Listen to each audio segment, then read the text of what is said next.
জীবনের রাস্তায় একা একা হেঁটে যাওয়া কঠিন কাজ নয়, কিন্তু কারো হাত ধরে অনেকটা পথ এগিয়ে যাওয়ার পর থেকে একা ফিরে আসা খুবই কঠিন। কাউকে কষ্ট দিয়ে কেউ ভালো থাকতে পারে না, কারণ সে কষ্টটা একদিন ঘুরে তার কাছে জীবনে তখনই সুন্দর হবে যখন তুমি পেছনের মায়া কাটিয়ে অচেনা ভবিষ্যৎকে বরণ করে নিতে পারবে। যদি কাউকে সত্যি ভালোবাসো তাহলে তাকে মুক্তি করে দাও।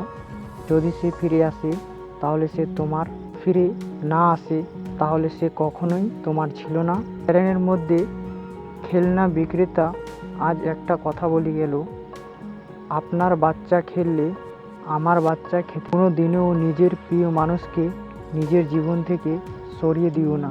আগে ভেবে নিও, সবাই কিন্তু আর ফিরে আসে না। নিজের স্বার্থের জন্য অন্যের সাজানো স্বপ্ন ভেঙো না। স্বার্থ মিটে গেলে তুমি হয়তো চলে যাবে, কিন্তু সে তার স্বপ্নগুলোকে আরও সাজাতে পারবে না।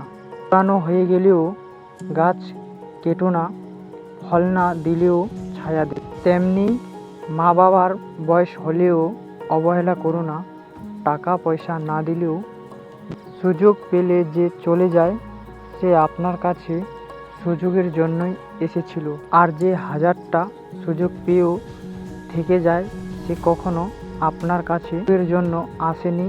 তাকে রেখে দিন। গভীর রকম অভিমান যাদের রাখবে, বাইরে থেকে দূরে ঠেলে দিলেও ভিতর ভিতর জড়িয়ে ধরে। আমি অযোগ্য জেনে যে আমাকে ভালোবাসলো না, আমি যোগ্য হওয়ার পর আমাকে ভালোবাসার কোনো অধিকার তার নেই। সাহায্য একটা খুব দামি উপহারের নাম, সবাই একটা দিতে পারে না। যারা আপনাকে এই উপহারটি দ্বারা মনের দিক থেকে অনেক বড় মনের মানুষ। শিয়াল অনেক চালাক সত্ত্বেও মানুষ কিন্তু কুকুর পোষে, কারণ সঙ্গী হিসাবে চালাকের থেকে বিশ্বস্তা বেশি প্রয়োজন। কারো কাছে নিজের সবটুকু সুখ হোক বা দুঃখ পুরোপুরি প্রকাশ করতে নেই। তো পারে সে তোমার সুখে হিংসা করবে আর দুঃখে সুযোগ নেবে। একা থাকতে ভয় পায় না, মানুষ ভয় পায় প্রচুর ভালোবাসা পাওয়ার পর হঠাৎ একা হয়ে গেলে।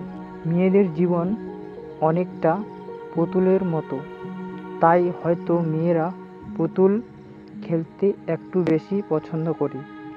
কারো কাছে অপ্রয়োজনে নিজেকে প্রমাণ করা প্রয়োজন নেই।